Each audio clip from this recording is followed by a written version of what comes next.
Halo semuanya, selamat datang kembali di channel Jendela Dunia. Jangan lupa tekan tombol subscribe dan nyalakan loncengnya. Mari kita buka jendela wawasan kita hari ini. Gengs, lo pernah nggak sih lagi rebahan sambil scroll tiba-tiba berita dari Korea Selatan bikin kepala lo auto hah? Bayangin ya, dalam waktu yang kata orang cuma kayak durasi lo ngantri kopi susu, negara yang sudah terkenal rapi itu sempat bikin heboh soal darurat yang keluar terus hilang lagi. 6 jam doang bro, 6 jam. Ini tuh kalau di tongkrongan baru sempat pesan gorengan, belum sempat habis, drama sudah tamat. Dan gue langsung kepikiran, lah kok bisa negara yang dijuluki condrong Asia, yang ekonominya kayak mesin turbo, masih bisa kebobolan drama politik segitunya? Oke, gue ajak lo mundur dulu. Jauh sebelum K-pop jadi soundtrack mall, sebelum drama Korea bikin orang Indo mendadak mengerti kata saranghae, lebih cepat daripada mengerti laporan keuangan. Korea itu dulu bukan negara yang lahir dari pesta, dia lahir dari ribut, dari perpecahan. Tahun 1910 sampai 1945, semenanjung Korea itu dijajah Jepang. Jadi kalau lo heran kenapa hubungan Korea sama Jepang kadang masih awkward, yaitu bukan masalah baper, itu sejarah. Lalu 1945 Jepang kalah, Korea lepas. Tapi kebahagiaan itu nggak lama, karena dunia waktu itu lagi main catur besar, Amerika versus Soviet. Dan Korea jadi papan catur. Semenanjung itu dibelah di garis yang namanya Vituin 38. Utara di bawah pengaruh Soviet, selatan di bawah Amerika. Ini kayak satu rumah dibagi dua pakai lakban. Kamar kiri aturannya beda, kamar kanan aturannya beda, satu keluarga tapi jadi dua dunia. Terus datanglah tahun 1950. 25 Juni 1950, perang pecah. Korea Utara menyerang ke selatan, didukung Soviet dan Cina, lalu Korea Selatan dibantu pasukan PBB yang dipimpin Amerika. 3 tahun perang 1953 berakhir dengan gencatan senjata. Perang berhenti, tapi damai resmi? Enggak. Jadi kebayang ya, stop berantem tapi masih saling curiga. Dan yang paling kena siapa? Rakyat. Infrastruktur hancur, kota-kota jadi puing, jembatan ambruk, jalan rusak, rumah sekolah, rumah sakit, banyak yang lenyap. Kalau lo lihat foto-foto Seoul setelah perang, rasanya kayak lihat kota habis kena riset brutal. Dan dari titik nol itu, Korea Selatan mulai hidup yang benar-benar susah. Di angka-angka yang suka bikin orang terdiam, pendapatan per kapita Korea Selatan sekitar $67 pada 1953. 67 bro. Itu bukan rendah, itu level hidup menghitung sendok nasi.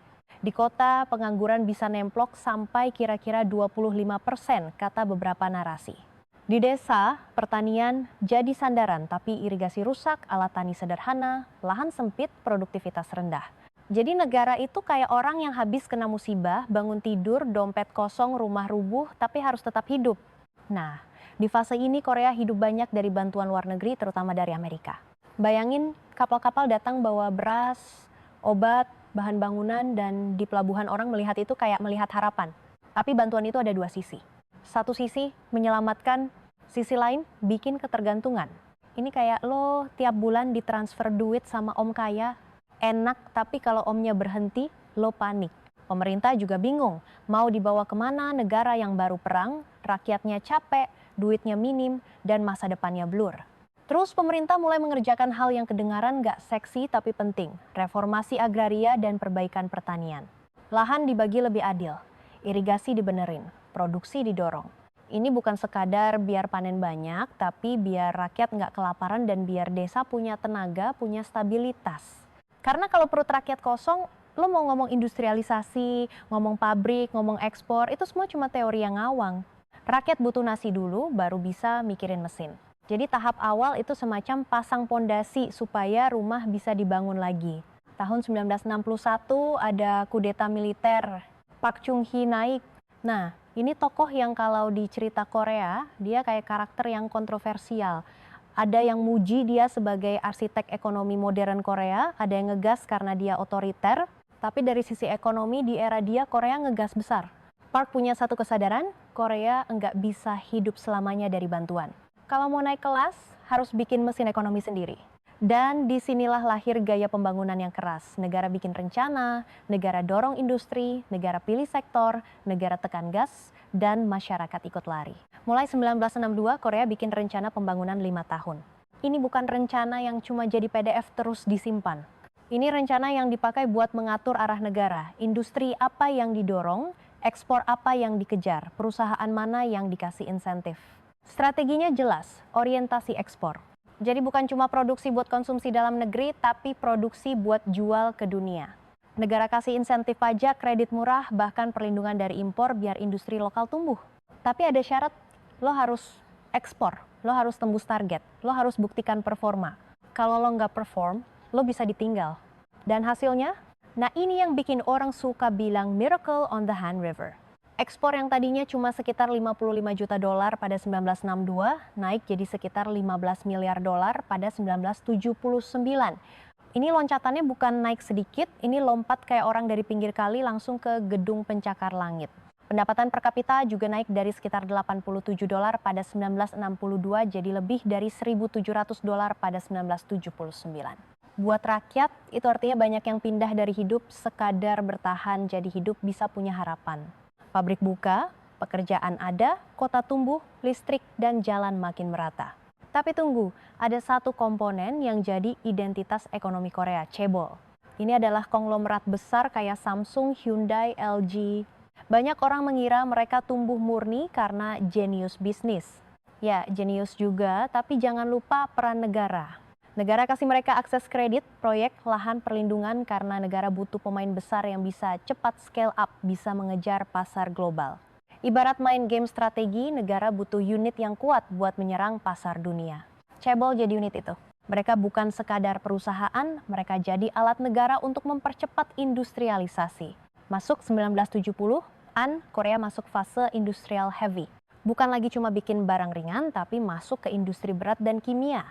Baja, kapal, mobil, petrokimia. Ini kayak orang yang tadinya cuma latihan push up, tiba-tiba masuk gym angkat barbel gede.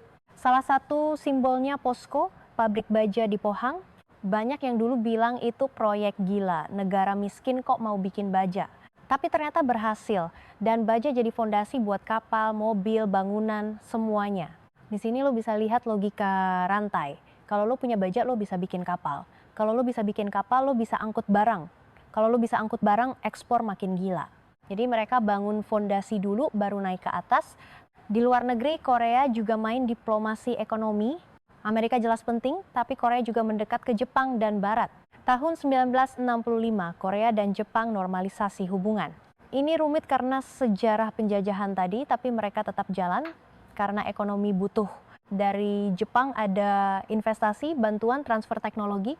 Ini salah satu momen menelan pahit demi peluang. Kayak lo punya musuh lama, tapi lo sadar kalau lo mau buka usaha, lo butuh supplier dan supplier terbaik ya dia. Jadi lo kerjasama sambil tetap simpan memori pahit tapi fokus ke masa depan. Selain industri ada satu investasi yang sering diremehkan tapi krusial, pendidikan dan sumber daya manusia. Korea sadar mesin pabrik butuh orang yang bisa mengoperasikan, butuh insinyur, butuh manajer. Jadi pendidikan didorong, ada universitas, ada riset, ada pengiriman pelajar ke luar negeri terutama ke Amerika. Mereka belajar, balik, bawa skill, bawa mindset. Di titik ini lo bisa bilang Korea membangun modal manusia dengan serius. Tapi ya ada harga, budaya kerja keras, jam kerja panjang, tekanan tinggi jadi bagian dari paket. Banyak generasi tua Korea punya cerita hidup itu kerja dan itu bukan hiperbola. Politik Korea sendiri nggak mulus. Park Chung-hee dibunuh 1979. Habis itu ada periode turbulensi. Ada rezim militer lagi, ada tragedi Gwangju 1980 ketika gerakan pro-demokrasi ditindas. Lalu 1987 muncul gelombang besar demonstrasi yang memaksa transisi menuju demokrasi. Jadi menariknya saat politik berantem, ekonomi tetap jalan. Ini bikin kita mengerti.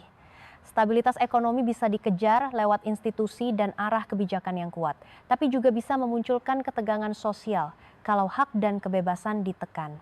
Jadi kemajuan itu nggak selalu rapi, kadang berantakan, kadang berdarah, dan itu bagian dari realita. Masuk 1990-an, Korea mulai naik kelas lagi, dari sekadar manufaktur ke teknologi tinggi. Elektronik jadi bintang. Samsung dan LG awalnya bikin barang rumah tangga, tapi mereka nggak puas.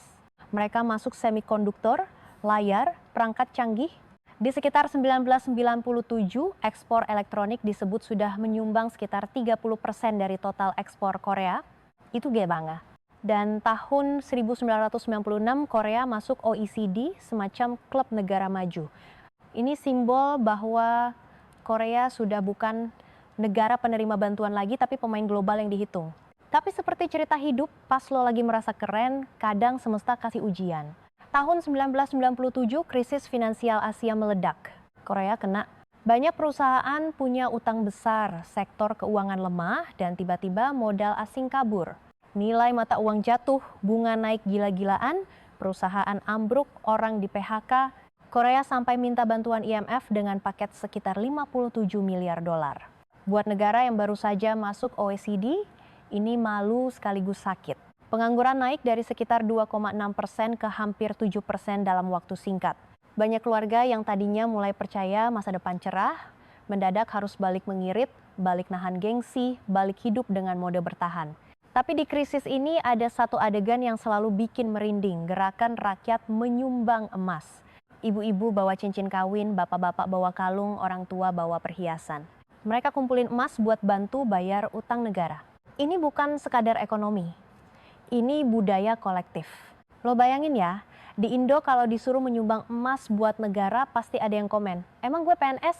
Tapi di Korea waktu itu banyak yang beneran turun tangan. Dan ini jadi simbol bahwa mereka nggak mau negaranya jatuh. Ini bukan berarti semua orang setuju dengan pemerintah, tapi mereka sepakat satu hal, negara harus berdiri lagi. Setelah itu Korea melakukan reformasi besar, cebol dipaksa lebih transparan, utang dikurangi, struktur bisnis dibenahi. Bank-bank lemah ditutup atau digabung, pasar keuangan dibuka lebih luas, investasi asing masuk, tata kelola jadi lebih ketat. Budaya perusahaan pelan-pelan berubah dari yang terlalu nyaman dengan hubungan negara jadi lebih kompetitif. Dalam beberapa tahun Korea pulih. Mereka bahkan disebut bisa melunasi utang IMF lebih cepat dari yang banyak orang duga. Dari sini Korea keluar dengan sistem yang lebih kuat, meski juga dengan luka sosial, pengangguran, ketidakpastian kerja, dan perubahan struktur pasar tenaga kerja. Masuk 2000-an, Korea masuk babak digital, pemerintah dan swasta investasi besar di internet, infrastruktur jaringan.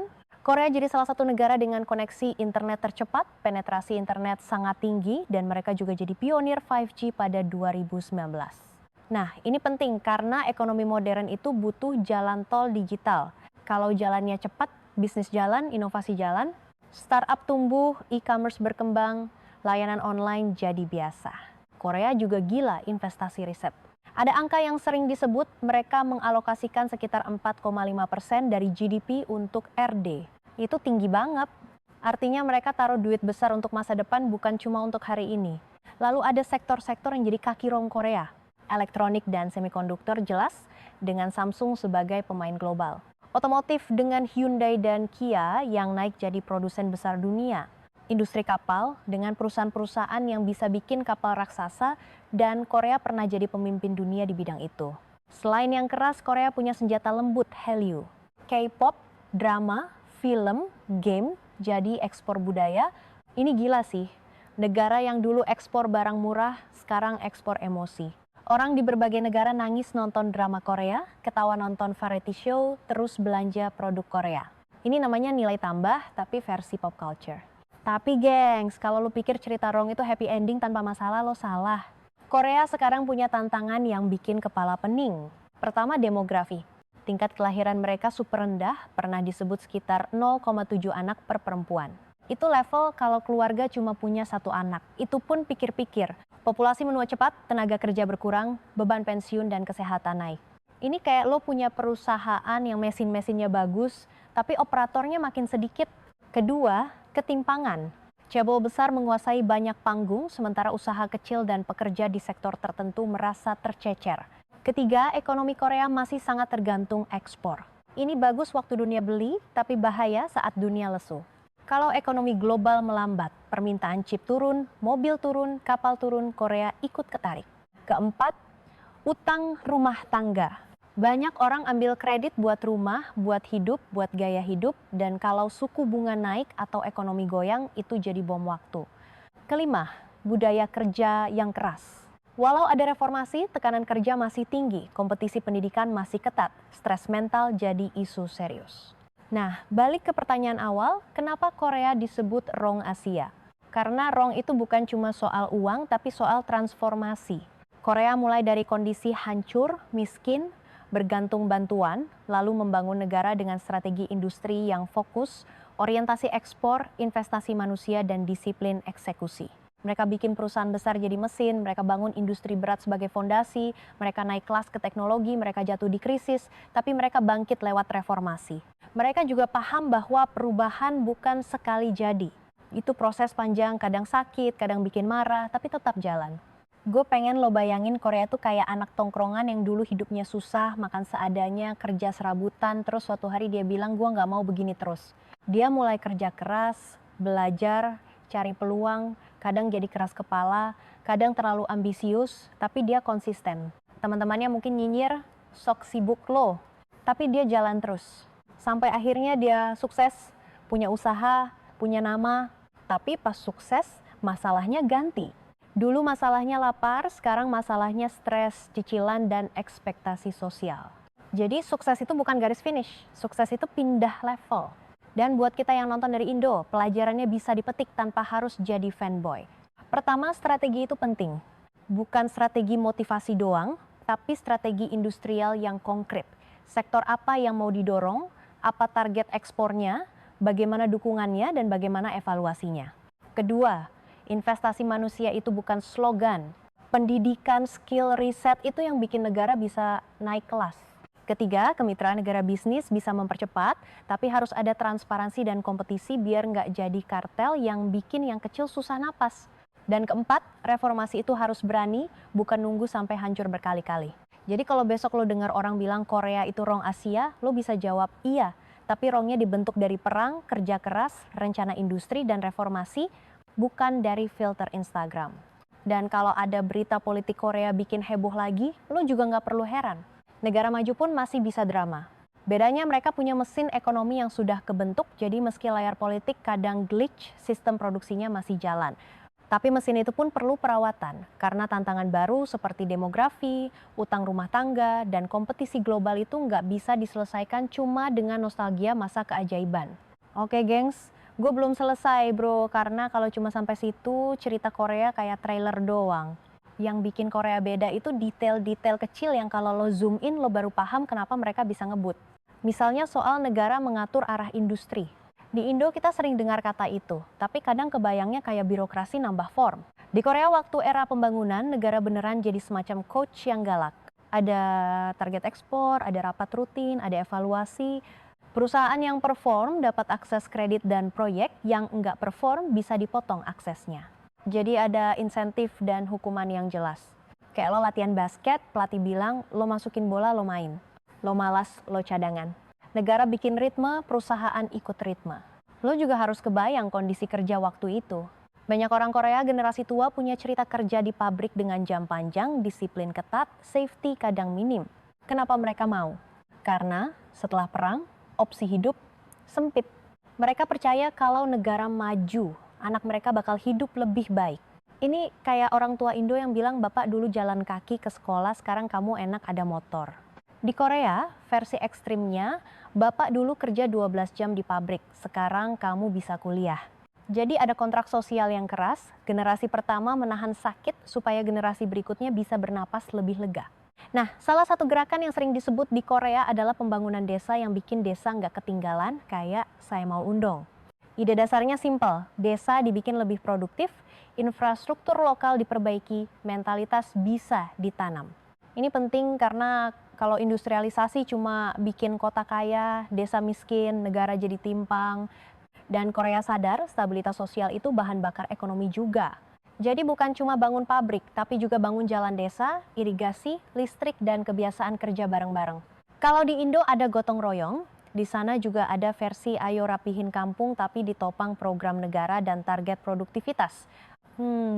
Terus soal ekspor, banyak orang mikir ekspor itu cuma jual barang keluar. Padahal ekspor itu bikin negara belajar standar global. Lo mau jual TV ke Amerika, harus tahan lama. Mau jual mobil ke Eropa, harus aman. Mau jual kapal, harus presisi. Jadi ekspor itu kayak guru killer yang bikin lo naik level. Korea awalnya ekspor barang sederhana, tekstil, wig, barang ringan. Iya, wig bro, rambut palsu. Mereka mulai dari yang bisa dikerjain dulu, baru naik ke yang sulit. Ini penting banget sebagai pesan. Negara maju itu bukan hasil lompat instan. Mereka membangun tangga, anak tangganya banyak, kadang capek, tapi naik pelan-pelan. Kita ngomong cebol lagi, tapi kali ini dengan kacamata yang lebih manusia. Cebol itu besar karena mereka bikin ekosistem supplier.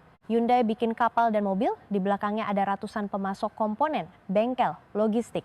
Samsung bikin elektronik, di belakangnya ada pabrik bahan, pabrik kaca, pabrik plastik, pabrik kemasan. Ya, jadi ketika satu cebol tumbuh, banyak bisnis ikut ke bawah. Tapi risiko juga ikut ke bawah. Kalau satu cebol jatuh, efek domino. Makanya 1997 itu ngeri. Bukan cuma perusahaan besar yang goyang, tapi juga ribuan pemasok kecil yang hidup dari order mereka. Ini pelajaran tentang konsentrasi ekonomi. Cepat untuk tumbuh, tapi berbahaya untuk stabilitas kalau nggak dijaga. Ngomongin 997, ada momen psikologis yang menurut gue keren. Rasa malu nasional dipakai jadi energi. Mereka bukan denial, bukan menyalahkan orang lain doang. Mereka banyak yang bilang, oke, kita salah, kita rapihin. Ini bukan berarti semua orang suci ya. Tapi kultur malu kalau nggak beres, itu jadi pendorong reformasi. Di tongkrongan, kalau lo kalah taruhan, kadang lo kabur. Di Korea, mereka malah ngebut latihan supaya next match menang. Dan gerakan sumbang emas itu jadi simbolnya kayak satu negara bilang, gue rela lepas barang berharga asal kita berdiri lagi. Habis krisis, Korea mulai serius soal teknologi. Kenapa teknologi? Karena upah buruh naik. Kalau upah naik, lo nggak bisa lagi menang cuma karena murah. Lo harus menang karena pintar. Jadi mereka pindah ke nilai tambah tinggi, chip, layar, telekomunikasi, mesin, kimia halus. Disinilah RD jadi senjata. Perusahaan gede investasi besar, pemerintah juga dukung lewat kebijakan, universitas, institut riset. Dan jangan lupa mereka punya konsumen domestik yang juga cepat adaptasi. Orang Korea itu terkenal cepat banget nyobain gadget baru. Jadi pasar dalam negeri jadi laboratorium hidup. Produk diuji, diperbaiki, lalu dilempar ke global. Lo pernah dengar istilah negara paling cepat internetnya? Itu bukan cuma buat flex.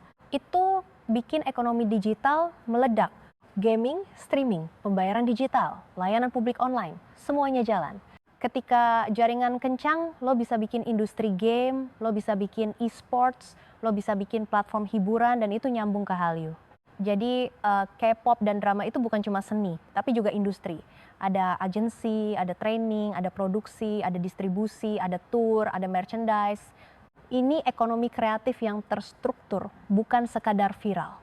Dan saat dunia makin digital, Korea sudah punya jalannya. Sekarang gue ajak lo lihat dari sudut yang lebih geopolitik ekonomi. Korea itu negara yang nggak punya banyak sumber daya alam. Mereka nggak punya minyak segede Timur Tengah. Jadi mereka main di sumber daya manusia dan organisasi. Mereka impor energi, impor bahan baku, lalu mereka olah jadi barang bernilai tinggi, lalu mereka ekspor. Model ini bikin mereka sensitif sama harga minyak, sama gangguan rantai pasok, sama konflik global. Makanya mereka serius soal logistik, pelabuhan, dan hubungan dagang. Mereka juga harus pintar cari pasar, karena pasar domestik mereka nggak sebesar Amerika atau Cina. Jadi dari awal, mentalitas mereka memang harus keluar.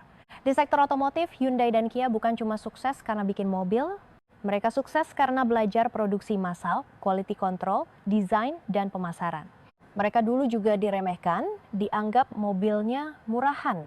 Tapi mereka pelan-pelan naik, perbaiki kualitas, kasih garansi, bangun reputasi. Sekarang mereka masuk era EV dan mobil pintar. Di sini pesan ekonominya, reputasi itu aset tapi dibangun lewat proses panjang. Sama kayak lo di tongkrongan, kalau lo sekali bohong, orang malas percaya. Tapi kalau lo konsisten, orang lama-lama respect. Negara juga gitu. Industri kapal juga menarik. Bayangin bikin kapal itu kayak bikin kota yang bisa jalan di laut. Butuh baja, mesin, elektronik, desain, tenaga kerja terampil, dan koordinasi gila. Korea bisa unggul karena mereka punya ekosistem industri berat tadi. Baja dari posko, mesin, dan manajemen proyek. Industri kapal itu juga siklusnya naik turun tergantung perdagangan dunia. Jadi ketika global trade rame, order kapal banyak. Ketika sepi, galangan kapal bisa megap-megap. Ini nunjukin bahwa ekonomi Korea tetap berkaitan erat dengan dunia luar, bukan berdiri sendiri. Sekarang bagian yang sering bikin orang kagum, semikonduktor. Chip itu kecil tapi nilainya gede, dan efeknya ke ekonomi kayak jantung ke tubuh. Kalau chip lancar, industri elektronik lancar, ekspor lancar. Tapi chip juga bikin Korea rentan. Harga chip fluktuatif, persaingan ketat, investasi mahal. Lo harus keluar uang triliunan buat pabrik chip yang bersihnya kayak ruang operasi. Dan teknologi chip itu berubah cepat. Jadi Korea harus terus lari. Kalau berhenti, disalib. Ini seperti lomba lari estafet, generasi insinyur satu menyerahkan ke generasi berikutnya, dan batonnya adalah pengetahuan yang harus terus di-upgrade. Nah, balik lagi ke tantangan demografi. Tingkat kelahiran rendah itu bukan cuma angka. Itu mengubah struktur ekonomi. Kalau anak sedikit, sekolah bisa kekurangan murid, perusahaan kekurangan pekerja, dan pasar domestik mengecil. Tapi orang tua makin banyak, kebutuhan kesehatan naik, biaya pensiun naik. Negara harus memutar otak, dorong perempuan bekerja dengan fasilitas childcare, perbaiki jam kerja, dukung keluarga muda, reformasi perumahan. Tapi ini nggak gampang, karena budaya kerja dan biaya hidup sudah kebentuk lama. Orang bisa pengen punya anak, tapi kalau pulang kerja jam 10 malam, kapan mengurus bayi? Ini logika sederhana yang kadang lebih kuat daripada slogan kebijakan. Ketimpangan juga punya wajah lain, dualisme pasar kerja.